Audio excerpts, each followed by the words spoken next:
ميسيو حسام يقدم أسعار الدواجن اليوم الأربعاء 22 مارس 2023 في مصر. رمضان كريم. أسعار الأبيض والساسو الآن. السلام عليكم ورحمة الله وبركاته. أرجو من الله أن تكونوا بخير.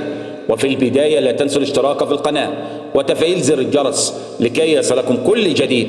وإن أعجبكم الفيديو الرجاء الضغط على زر اللايك، ولا تنسوا الصلاة على سيدنا محمد صلى الله عليه وسلم، واشتراككم في القناة شرف لنا. سعر البط البلدي في المزرعة سجل 100 جنيه للكيلو. وكمان ساعة هينزل لكم فيديو جملة وقطاعي في المحلات. سعر البط الفرنساوي في المزرعة سجل 75 جنيه للكيلو. سعر البط المسكوفي في المزرعة سجل 100 جنيه للكيلو. سعر البط المولار في المزرعة سجل 85 جنيه للكيلو. سعر الديك الرومي الأبيض في المزرعة سجل 110 جنيه للكيلو.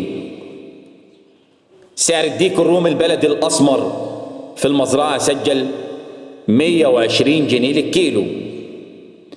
أما بالنسبة لأسعار الفراخ البيضة في المزرعة فسجلت أعلى سعر 70 جنيه، وسعر التنفيذ 68 جنيه للكيلو. سعر الفراخ الساسو في المزرعة سجل اليوم أعلى سعر 107 وأقل سعر 105 جنيه للكيلو. سعر الأرنب اليوم في المزرعة سجل 80 جنيه للكيلو.